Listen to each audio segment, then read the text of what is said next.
Suruchi cooking with माधुरीच्या किचनमध्ये आपले स्वागत आहे। आज मी आपल्याला दाखवते पालकाचा कोरडा। त्यासाठी मी अर्धा किलो पालक 2-3 पाण्याने स्वच्छ धुवून बारीक कापून घेतलाय आणि मोठे असे 3 कांदे ते पण ह्या शेपमध्ये कापून घेतलेले आहेत। चला मग आता तयार करूया। गॅस ऑन केलाय, कढई त्यावर ठेवली, तेल गरम केलंय, 3 चमचे तेल आहे। यात मी घालते मोहरी।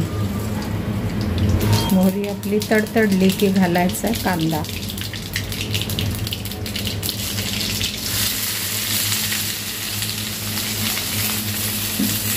जाडसर आणि असे मोठे तुकडे करून घेतले आहे। खमंग गुलाबी कंद्या रंगावर येईपर्यंत कांदा परतून घ्यायचा आहे। 5 मिनिट झालेले आहे आणि आता आपला हा कांदा पहा कसा गुलाबी रंगावर तयार होतोय।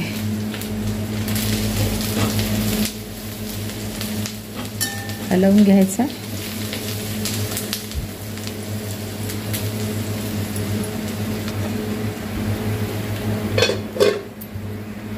आता कांदा झालेला आहे। यात मी घालते हळद, 1 टीस्पून घालायची आहे, 1 टीस्पून। थोडं हलवायचं आणि यात मी घालून घेणार आहे हा तयार पालक।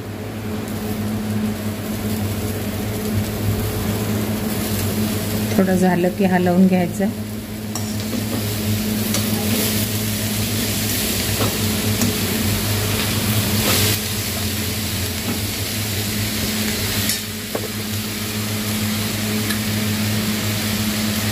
आता मी घालते अर्धा चमचा तिखट आणि हा उरलेला पालक।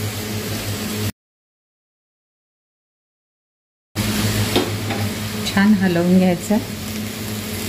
बारीक चिरून घेतला। भरपूर विटॅमिन्स असतात पालकामध्ये।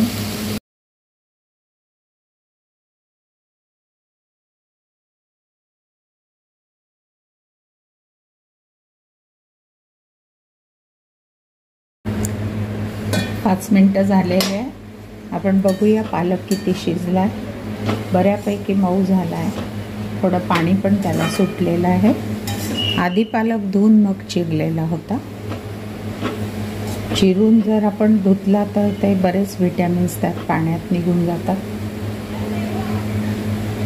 पुन्हा एक 5 मिनिटं वाफ देणार आहे।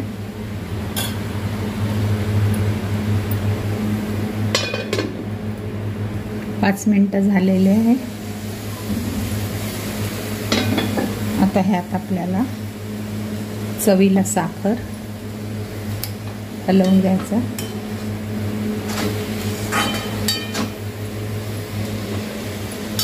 आणि थोडंसं मीठ घालून घ्यायचं आहे। कोळे देठ असल्यामुळे मी यात देठांचाही प्रयोग केला। त्यात पण भरपूर विटॅमिन्स असतात आणि शिवाय ते रेचक आहे। मलबद्धकोष्ठतेसाठी आपल्याला ही देठ खाणं फार आवश्यक असतं। आता हे देठ झालेलं आहे मऊ। मी यात 2 चमचे दही घालते आहे।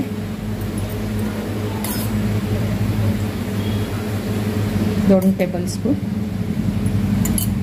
हे असं 2 टेबलस्पून भरून बेसन घेतलंय, साधारण पाववाटी हे मी घालून घेते।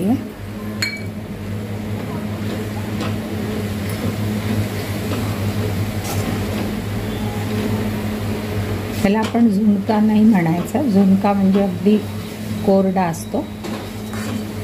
असं थोडंसं सैलसर असं ह्याचं बेसन करायचं आहे।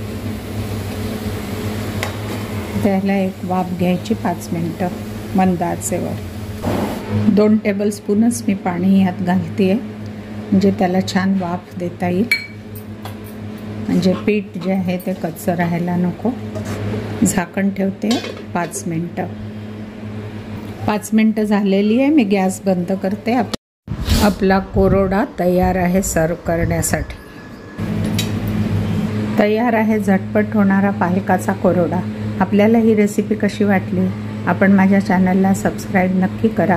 ही रेसिपी आवडली तर जरूर करून बघा आणि आपले काही सूचना असतील तर त्या पण माझ्या चॅनलवर आपण नक्की द्या. पुन्हा भेटूया नवीन रेसिपीबरोबर. तोपर्यंत मस्त खा, स्वस्थ राहा, खुश राहा आणि आनंदी राहा. आणि मुख्य म्हणजे माझे चॅनल पाहत राहा.